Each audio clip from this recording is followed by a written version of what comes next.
Bagaimana cara memahami takdir dari Allah jika seorang hamba telah tertulis namanya di Lauhul Mahfuz sebagai penghuni neraka? Apakah takdir tersebut bisa berubah jadi penghuni neraka ke penghuni surga? Bisa antum tengok Lauhul Mahfuz. Abu Abdillah Husain, Abu Abdillah Jabir. Qala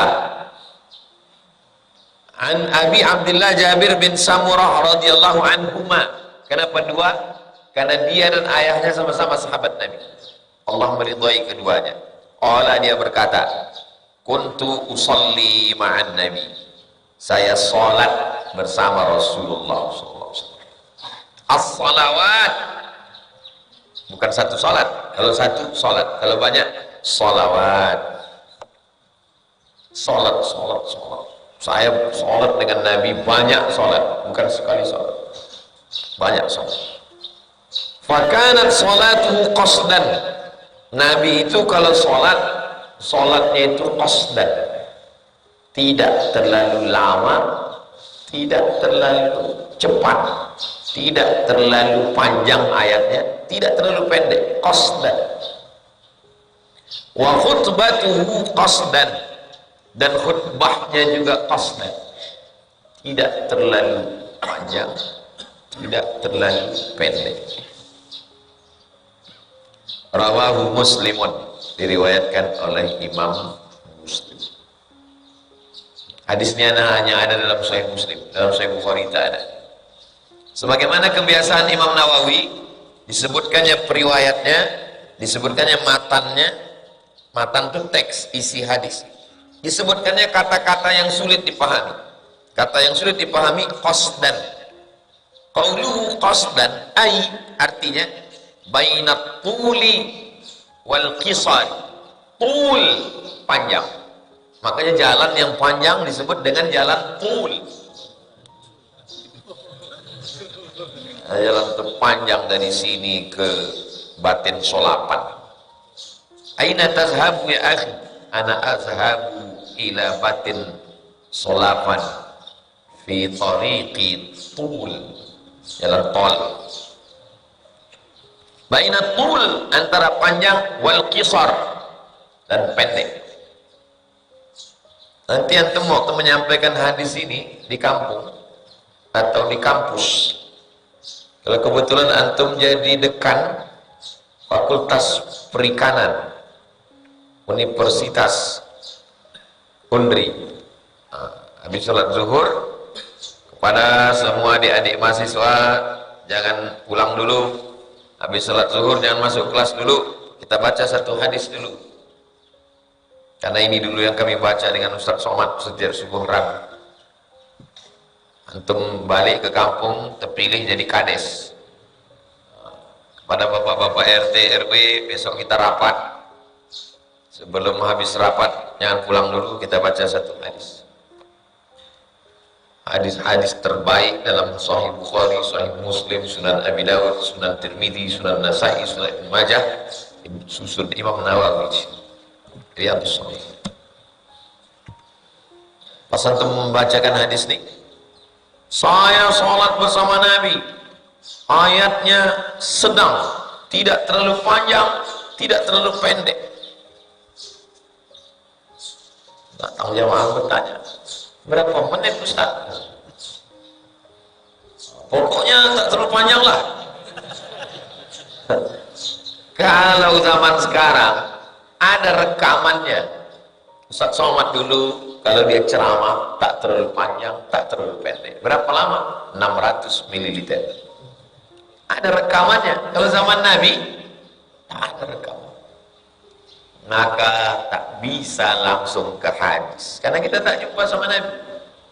Siapa yang menjelaskan panjang pendek itu? Imam Nawawi. Imam Nawawi yang menulis ini, dia punya standar. Yang panjang itu dari surat Al-Hujurat.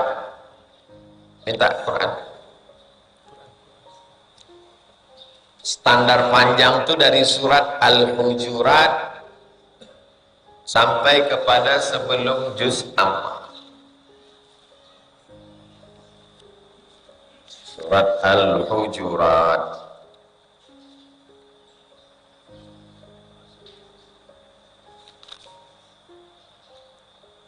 Al-Hujurat halaman 411. Dari surat Al-Hujurat sampai ke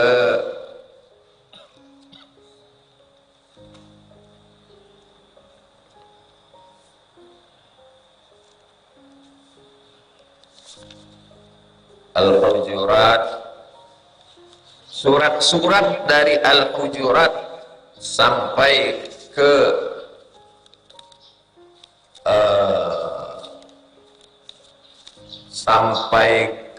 Al-Mursalat.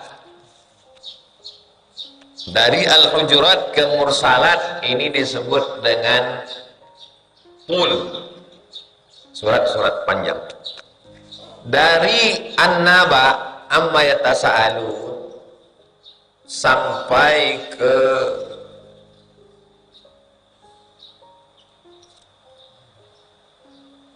doa tak masuk.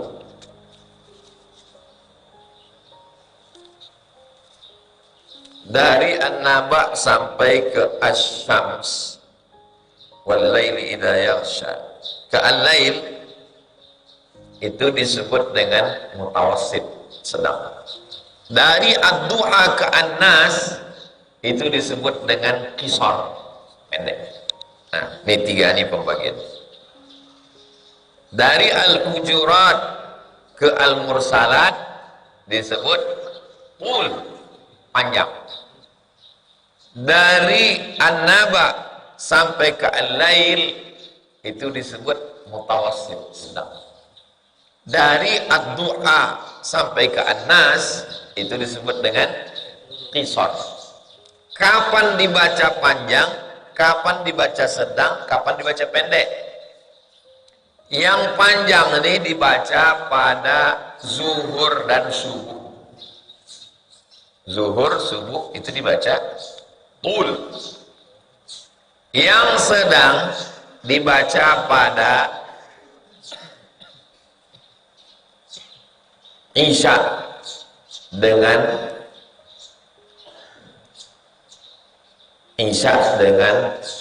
Asar. Yang pendek dibaca pada Jelas? Jadi kalau pas antum mengajar ditanya orang, standar panjang pendek itu mana? Ya perasaan kita aja. Imam Nawawi, ini ijtihad Imam Nawawi. Apa? Lalu kalau imam membaca diambilnya dari Al-Baqarah, Ustaz, di tengah diambilnya.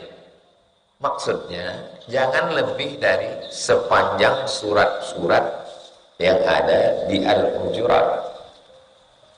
Kalau ini Al-Hujurat ini selembar setengah, bukan sehalaman, selembar setengah. Standar panjang selembar setengah, 3 halaman.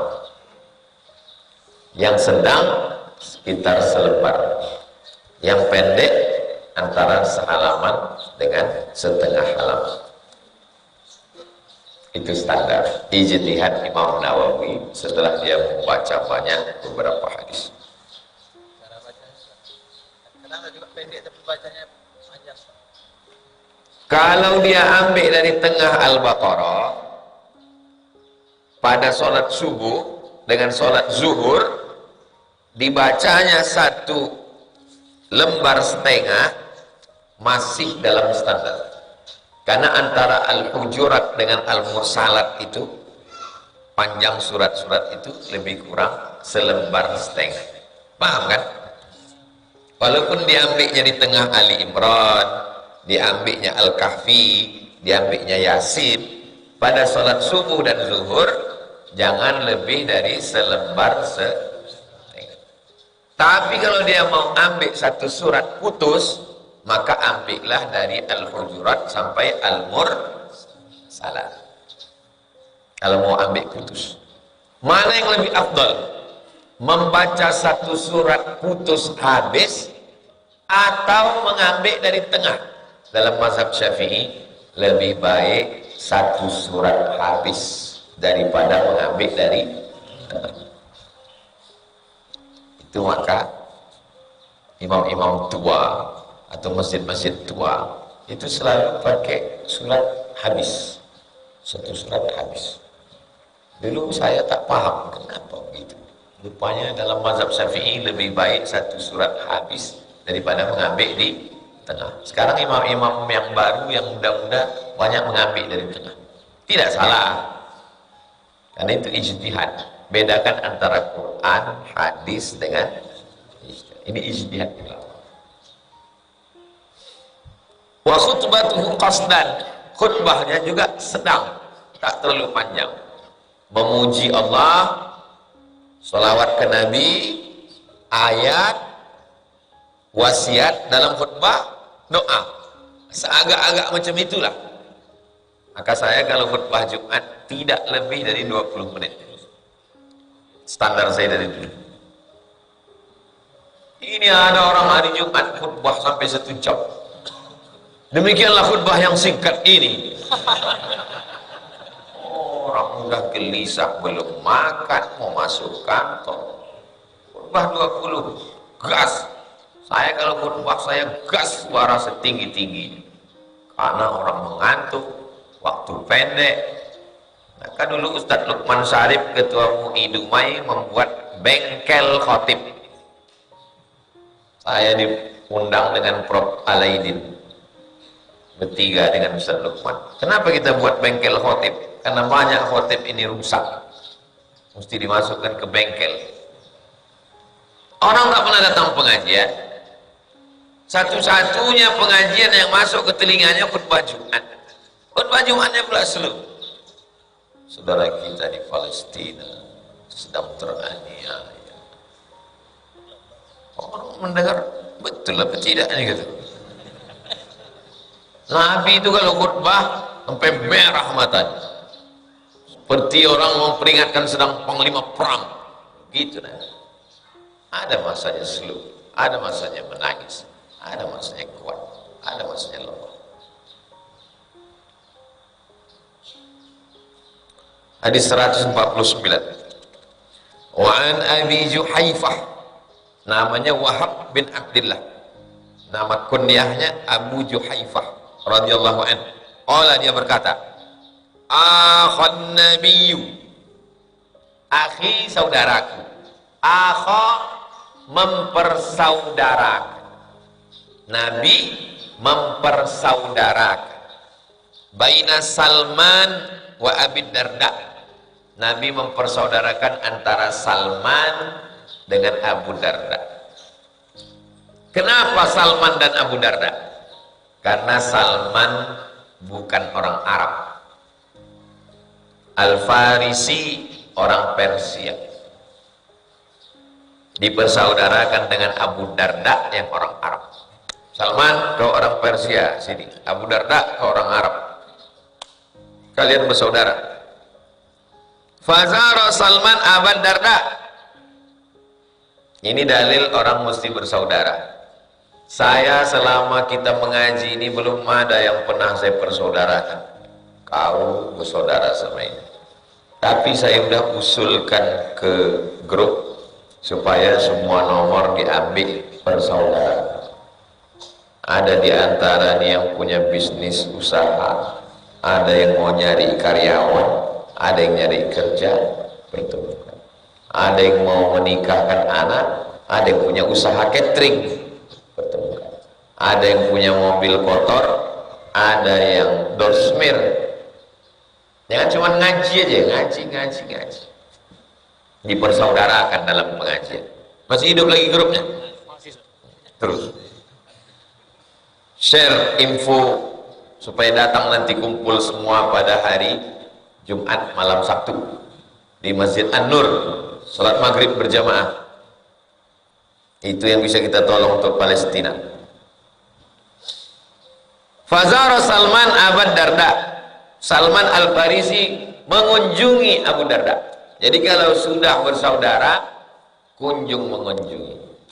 Jangan hanya jumpa di kelas, jangan hanya jumpa di kantin, datang ke rumahnya. Jangan sesudah meninggal baru kita datang ke rumahnya, baru kita tahu rupanya anaknya masih kecil-kecil, rupanya dia susah, karena kita tak pernah datang ke rumahnya. Datang ke rumahnya. Kalau hanya kenal di jalan beda sama kalau kita jumpa di rumah. Fara'a Ummat Darda, ditengoknya, dilihatnya Ummat Darda, istri Abu Darda, mutabazzilatan. Mutabazzilah, pakai baju bekerja. Jadi perempuan ini ada pakai baju kerja, ada pakai baju mau pergi undangan. Pakai baju orang bekerja, bukan kerja kantor, bekerja di rumah. Faqala laha, lalu Salman berkata kepada istri Abu Darda, "Masya'nuki? Kenapa kau begini? Kenapa kau pakai baju bekerja, baju buruh?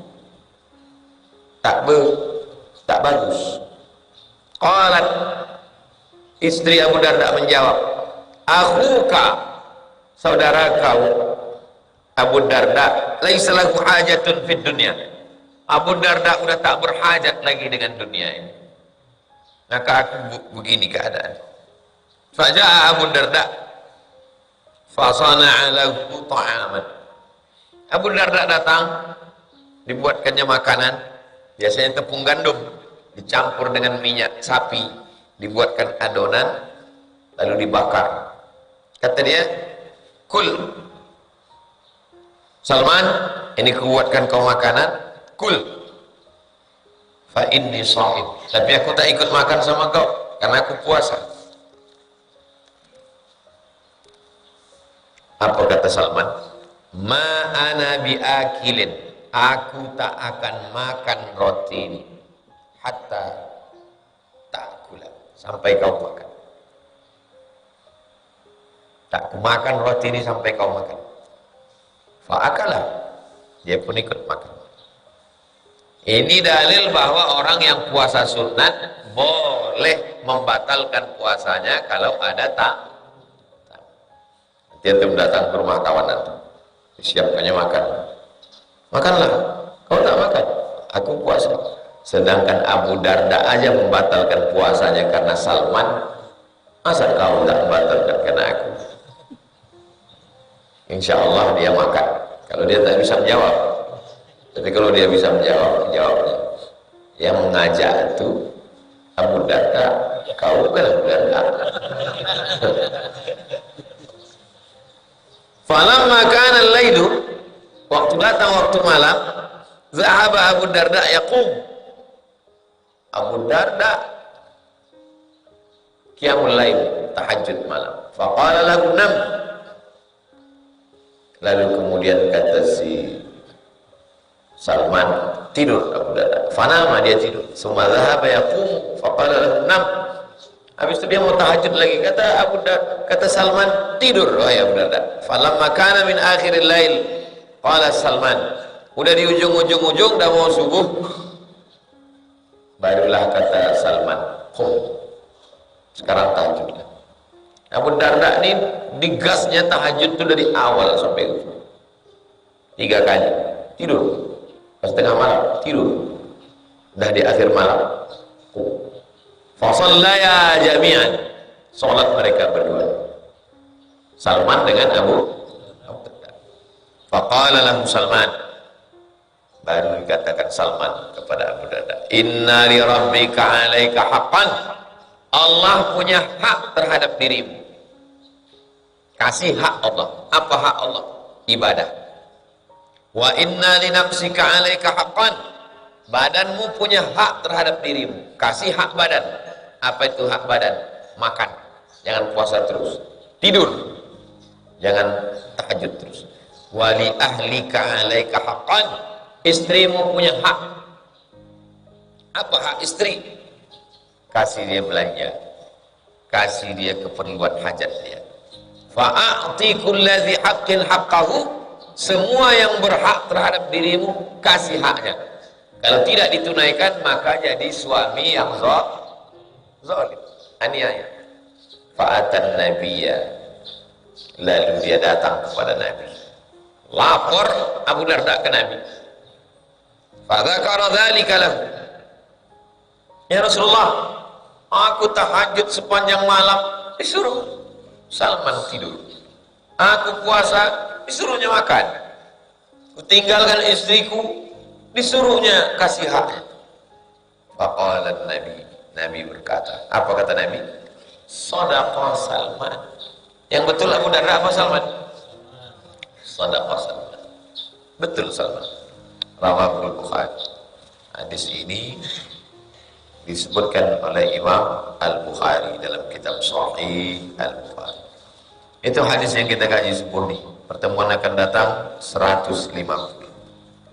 Semua buku sama nomornya. Sama. Berarti ada beda. Kadang lain cetak, lain penerbit, lain penomoran. Sahih Bukhari beda. Sahih Muslim. Makanya kalau menulis nanti disertasi, tesis atau nomor sekian menurut penerbit ini. Karena tak sama antara satu penerbit. Nomor itu datang belakangan. Nomor ini bukan Imam Nawawi yang membuat, penerbit setelah belakang. Penomoran kitab-kitab hadis. Berikutnya kita jawab beberapa pertanyaan sampai masuk waktu sholat sunat isya.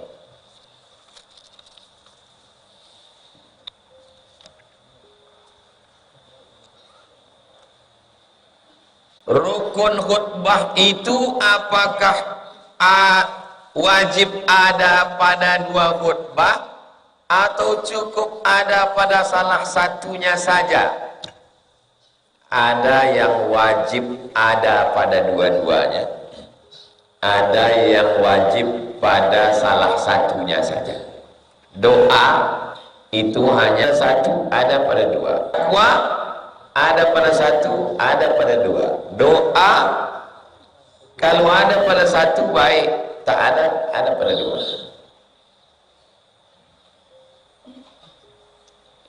Khutbah Jumat, khutbatani fiha maqama rak'ataini. Dua khutbah itu menggantikan 2 rakaat zuhur. Salat Jumat itu berapa rakaat? 2 rakaat. Kemana pergi 2 rakaatnya? Hilang 2 rakaatnya, berganti dengan khutbah.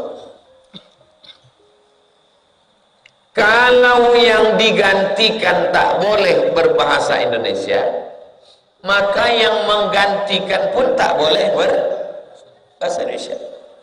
2 rakaat zuhur itu boleh untuk bahasa Indonesia? Tak boleh. Maka 2 rakaat zuhur tak boleh bahasa Indonesia, penggantinya pun tak boleh bahasa Indonesia. Itulah dalil mereka yang khutbah berbahasa Arab di rimbo panjang. Itu mazhab Syafi'i itu lihat. Tak boleh bahasa Indonesia. Karena 2 rakaat zuhur kalau bahasa Indonesia batal, maka khutbah pun juga batal. Ustaz Somad, kenapa Ustaz waktu khutbah itu pakai bahasa Indonesia, di khutbah kedua saya ulang balik? Maka kalau untuk mendengar saya khutbah dari sejak 2008 sampai 2023 ini, tidak pernah khutbah kedua itu saya bahasa Indonesia. Khutbah kedua itu saya ulang semua rukun itu balik. Alhamdulillah wassalatu wassalamu ala Rasulillah. Ya ayyuhalladzina amanu taqullah usikum wa nafsi bitaqwallah. Allahumma fir lil muslimina wal muslimat. Tak saya campur lagi pakai bahasa Indonesia. Saya ambil qaul yang pertengahan. Di Aceh khutbah pertama itu pakai bahasa Indonesia, tapi sebelum barakallahu li walakum diulang balik 5 rukun.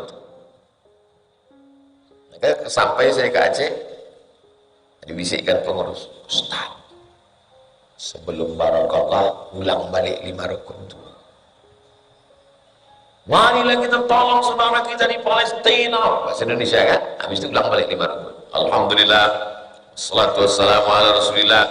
usikum wa nafsi bitaqwallah ya ayyuhalladzina amanu taqullaha haqqa tuqatih Allahumma ansur ikhwanal mujahidin barakallahu li wa lakum fil Qur'anil azim wa nafa'ani. Jadi yang bahasa Indonesia tadi tidak dianggap khutbah. Yang khutbah itu adalah yang waktu mengulang 5.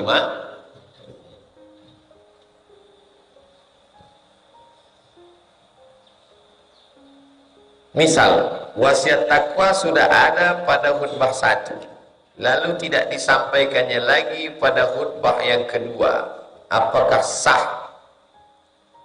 Apalah pendeknya, apalah payahnya mengucapkan usikum wa nafsi bitaqwallah ya ayyuhalladzina amanu taqullaha ayat, habis itu usikum wa nafsi bitaqwallah.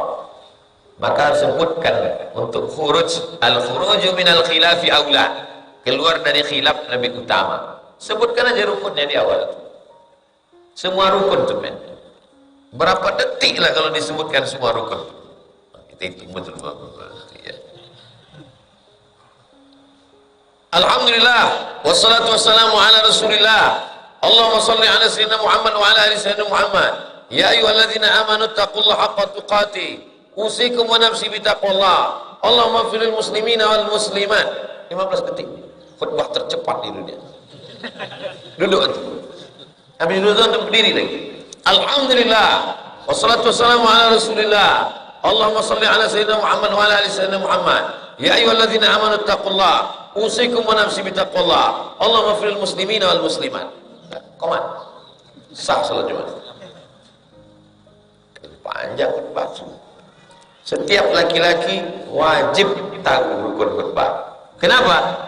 Bisa saja nanti kejadian pengumuman dari masjid karena khotib tidak datang, maka kita sholat Jumat berubah jadi sholat zuhur. Disitulah saatnya antum tampil berdiri, memakaikan yang 15 detik tadi. Saya bisa khutbah. Naik antum kan, sampaikan. Habis sholat baru orang itu komplain, kok pendek kali gitu. Kau segitu pun tak bisa bilang.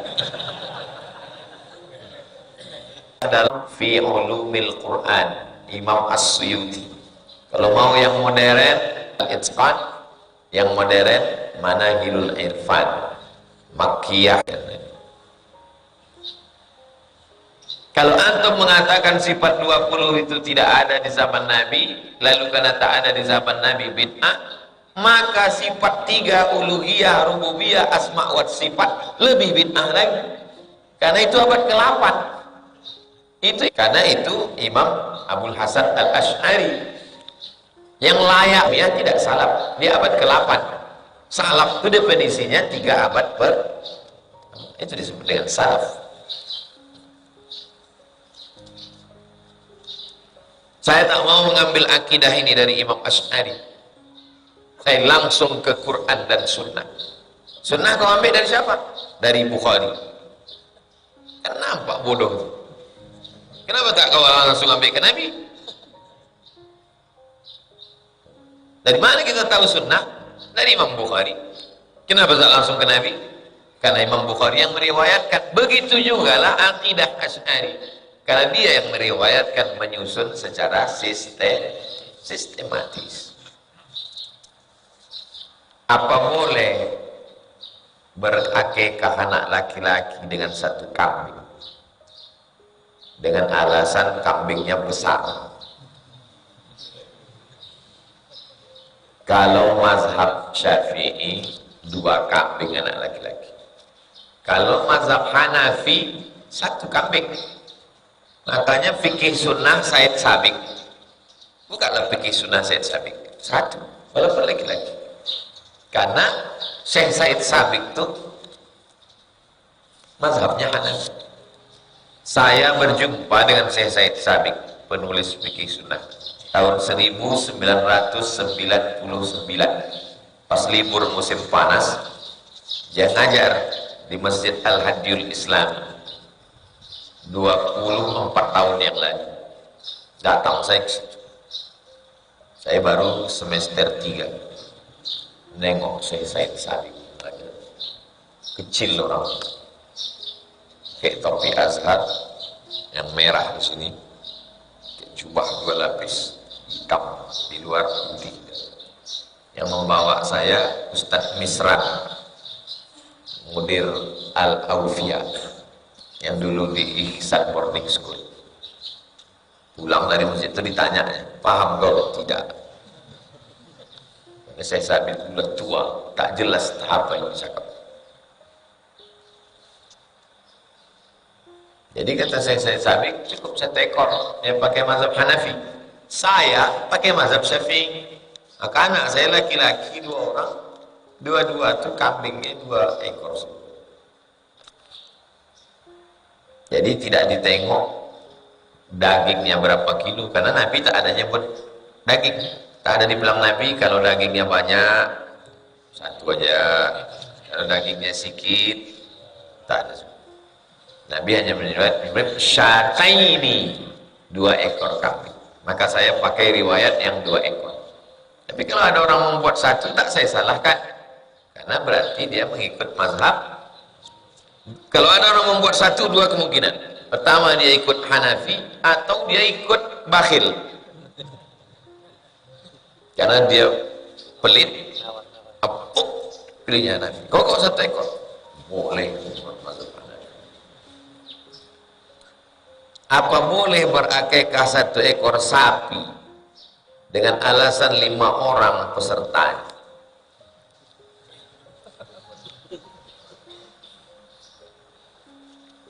Menurut Syekh Said Sabik dalam fikih sunnah, akikah tidak boleh selain kambing, mesti kambing. Lalu kalau ada orang membuat anak 2 laki-laki 2 orang, anak laki-laki 2 orang berarti berapa kambing? 4. Anak perempuan 3 orang berarti berapa? 7. Dibuatnya kurban seekor sapi, berkongsi 2 anak laki-laki 3 anak perempuan.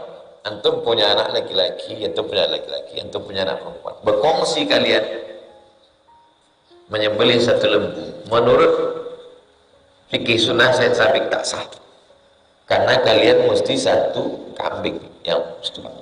Menurut mazhab Syafi'i dalam Hasyiah Al-Jamal sah. Nah, itu perbedaan. Jadi kalau ada orang bertanya ke saya, Ustaz, 1 sapi untuk 2 anak atau 7 anak perempuan, atau 3 anak laki-laki 1 anak perempuan, menurut mazhab Syafi'i sah. Menurut Hanafi tidak. Di mana letak ikhtilafnya? Karena mazhab Syafi'i memakai qiyas. Kalau dalam kurban bisa, maka dalam akikah pun bisa. Yang menolak dalam masalah ini dia tidak pakai qiyas. Oh, kalau begitu Hanafi tak pakai qiyas, pakai, tapi dalam masalah ini dia tidak pakai qiyas. Quran, hadis, ijma'. Bagaimana cara memahami takdir dari Allah jika seorang hamba telah tertulis namanya di Lauhil Mahfuz sebagai penghuni neraka? Apakah takdir tersebut bisa berubah jadi penghuni neraka ke penghuni surga? Bisa antum tengok Lauhil Mahfuz. Saya tertulis dari Lauhil Mahfuz saya penghuni neraka. Tahu saya rupanya. Tidak kan? Kecuali bisa saya naik, saya tengok, oh di neraka rumahnya. Kok gitu tak usah aku sembahyang lagi. Pas ditanya, kau kenapa tak sembahyang? Aku penghuni neraka di Lauhil Mahfuz.